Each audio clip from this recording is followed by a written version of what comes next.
Why did it take so long? Was there things that weren't going the way you wanted them to go? No, there's no big story there. There's no like secret formula. I mean, sometimes practices go, you're just trying to get into the game plan and the detail, making sure everybody understands what we'd like to try to do.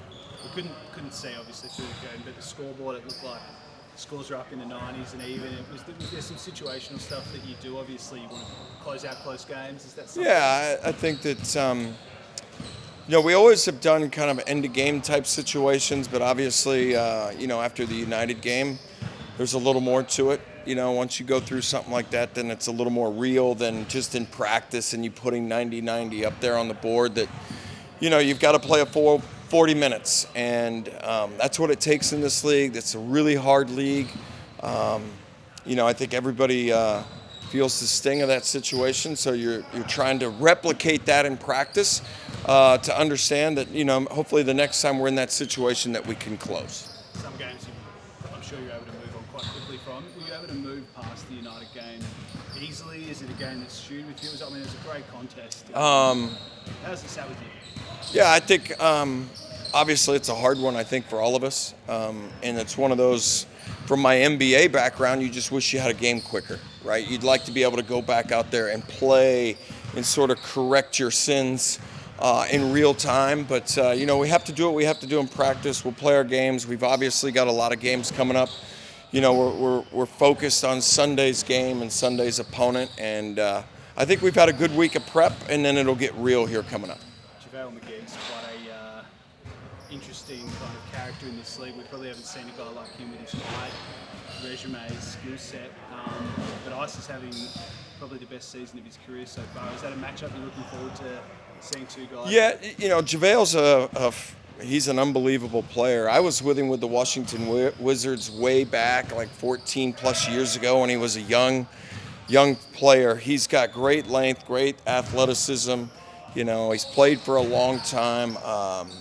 He's a presence in the paint on both sides of the ball. Our ability to kind of recognize him and figure out the scoring angles and the passing angles is going to be key in this game, as it is with everybody that plays against JaVale. Mike Damon, he said you guys don't have enough firepower to win a championship. What's your sort of take on that? That's the first I've actually heard of it. I don't really check in.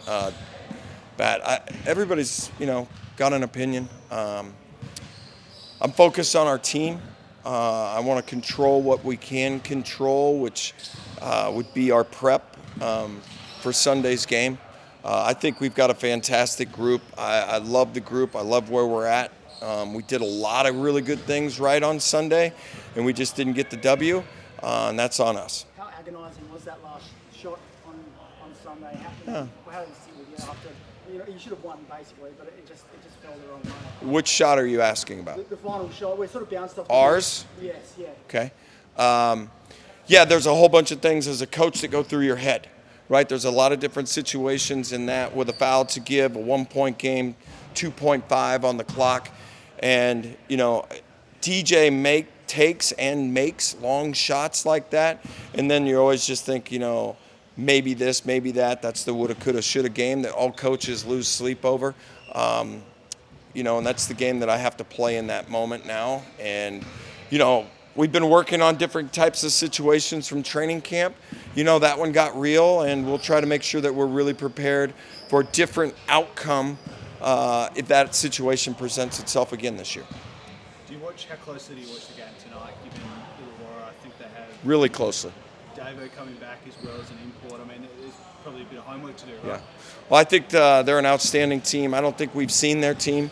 I don't think their record's indicative of who they are. They're a championship caliber team. They've got championship blood running through them. Davo is the heart and soul of that thing last year. To me, his will to win a championship exceeded everybody else's.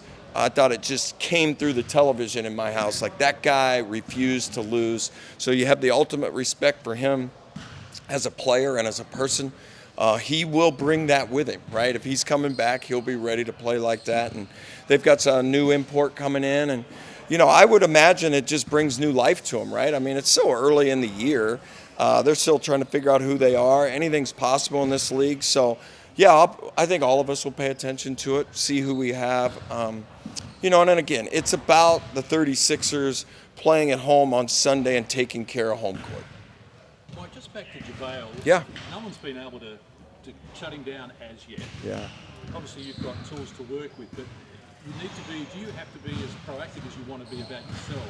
Do you have to be reactive in terms of will change the minutes certain people play to try and contain him? Yeah, I think, you know, I mean, he's such a dominant force. His usage rate is number 1 in the NBL right now by a large margin. He is the guy that sort of operates and leads that team right now. And then obviously you've got Tyler Harvey and now Hickey and some of these other guys coming back. But how we guard him, how we're able to sort of just, you know, be around him and sort of try to influence him into certain types of shots without fouling him. You know, one of the things on Sunday that was a big deal for us was our fouls with our bigs, our ability to function as a team, as in with every team in this league. You know, fouls are always going to be a part of the game. We'd like to be able to defend him and guard him and put him in a crowd and all those things that coaches talk about. But ultimately, you know, trying not to foul. And on the Xylan, he 9 field goals on the weekend. Yeah. So that was the same as he had in his previous 2 games combined. Right. Do you want him? Do you have a set number? How do you want him more involved? Is that where you want him to be? Is that? Yeah, I think that you're just starting to scratch the surface with him. You know, we keep talking about different things that we're working on in practice and, you know, how this team functions around Bryce and then Ice and now Xylan and then, you know, DJ. It's all sort of, you know, each game presents a little bit different challenges depending on how they guard certain situations. Obviously, Xylan can do a lot of different things. I thought it was obviously a very positive that he got into such of a rhythm on offense for us and was able to not only score, but those assists and things like that were huge. So, you know, we want that kind of production. We're looking for that kind of production. The game will sort of dictate how it looks. It won't be like that exactly every game. And then us having the ability to be able to connect, figure out what the game is giving us, and then being able to capitalize on that's going to be key.